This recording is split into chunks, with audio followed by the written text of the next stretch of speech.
Right. Hello and welcome to today's 5-in-1 Mayaani Talks. I'm Mega of Mayaani Jewellery, and I did mention I'll be doing a back-to-back. So here we go. If you recognize the outfit from my previous video, and this one is because I'm filming them back-to-back. I have made a few notes, and I did introduce you to the idea of discussing our shared global heritage when it comes to glass seed beads this beautiful new month. So I want to go deeper into that. My previous video, which if you missed, explored the African continent and the connection Africa has with glass seed beads, which dates back as far as 3,000 years. We also explored a little bit about how glass seed beads have been used across different tribes in Africa, what purposes they served, the meaning that those glass seed bead works still hold today for people.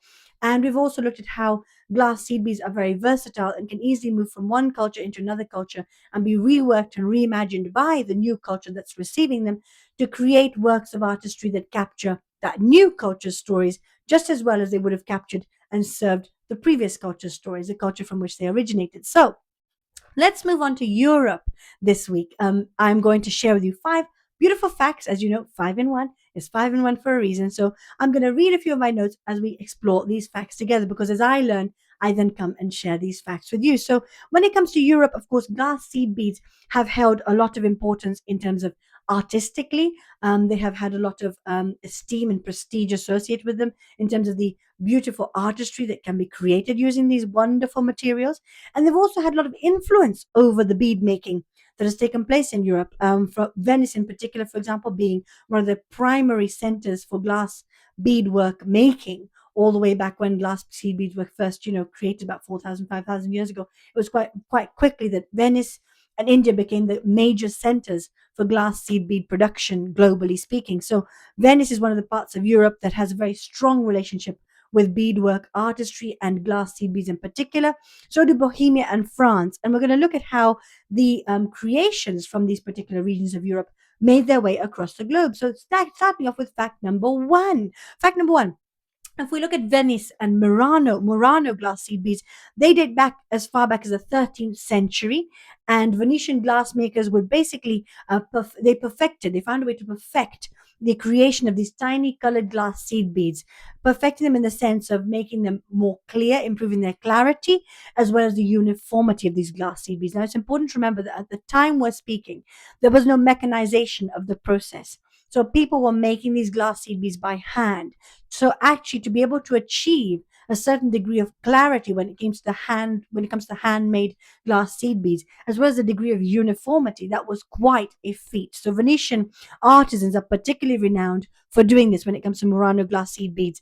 Fact number two, beads were used as currency. Yes, interestingly enough, beads were that valuable once upon a time. The glass seed beads were prized and they were used as a form of money.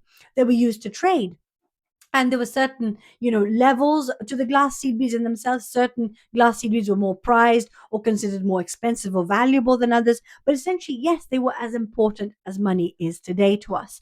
And when they were used, of course, to trade goods, they were used to trade goods across Africa, across Asia, and the Americas, and they very quickly became a part of those cultures as well, the cultures within those particular areas. So across Africa, as we know, across Asia and the Americas, glass seed beads start to make their way into the works of art that were produced by the people in those regions.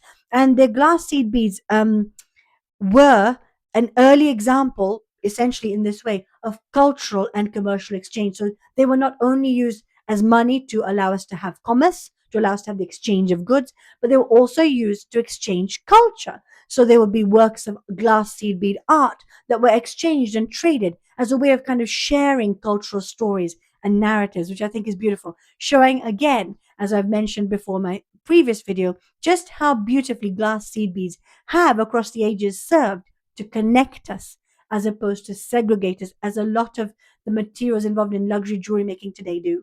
A lot of the materials we use in luxury jewelry making today have served to and still continue to serve to segregate us. Glass seed beads have not got that history. They may have had a tiny bit of that in the colonial eras, but generally speaking, glass seed beads have for thousands of years connected people. Right, fact number three. Venetian glassmakers were very, very protective of their skills and of the knowledge they had of how to create these incredibly clear and incredibly uniform glass seed beads. Of course, they were, because they were made by hand, and they needed to guard it because they that was their source of income essentially, and there was a lot of prestige associated with them being able to create these beads as well. So they were creating these beads for royalty, nobility, very high powered, influential individuals. So they were very guarded when it came to their skills and when it came to the knowledge that they had.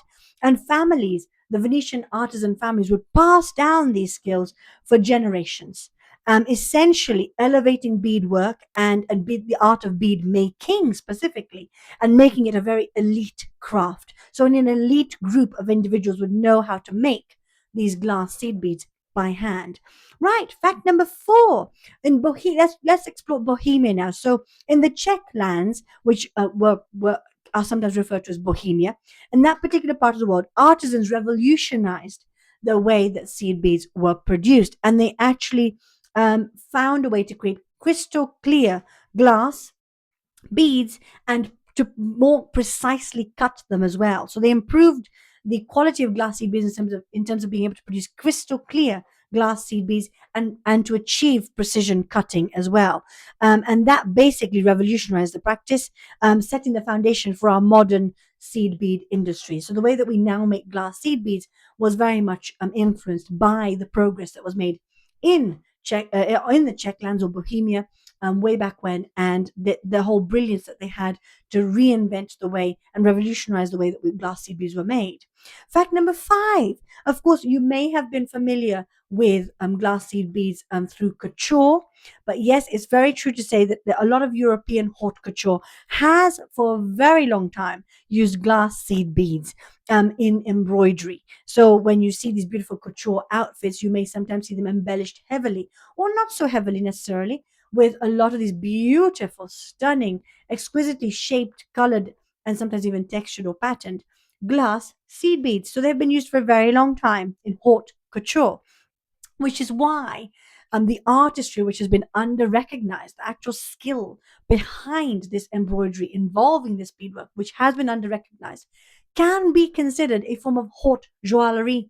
It hasn't been given its rightful place, in my opinion, when it comes to that. So, from Lesage in Paris to Tambour embroidery to the Tambour embroidery houses, you've had beadwork, glass seed beads, be incorporated in haute couture embroidery, showing just how well beadwork and glass seed beadwork in particular endures when it comes to luxury craftsmanship. So, with our 5 facts done for today, I would love to know, as always, what you thought of these 5 facts. Whether you have some facts to share of your own, whether any one of these particular facts was particularly insightful for you, and perhaps something that really has intrigued you now to look into this a bit further, or just intrigued you in the moment.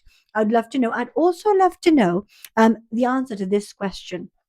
How does knowing where the materials that are involved in creating the jewelry that you wear change the way that you see the beauty of those pieces of jewelry you're wearing? Why am I asking this? Because for some people, luxury jewelry is only luxury if it's made from certain materials. I would argue that the luxury, the true value of luxury, does not lie in the materials that are used to craft that piece of jewelry, but rather in the artistry, the artistic skill, and the design skill behind the piecing together of that jewelry. I welcome you to share your thoughts. I've loved being with you today. Of course, it's one video a week, so if you want to be reminded of when my next one is out, please hit the notification bell. If you enjoyed today's 5-in-1 Mayaani Talks, please do hit the like button below. I appreciate your time.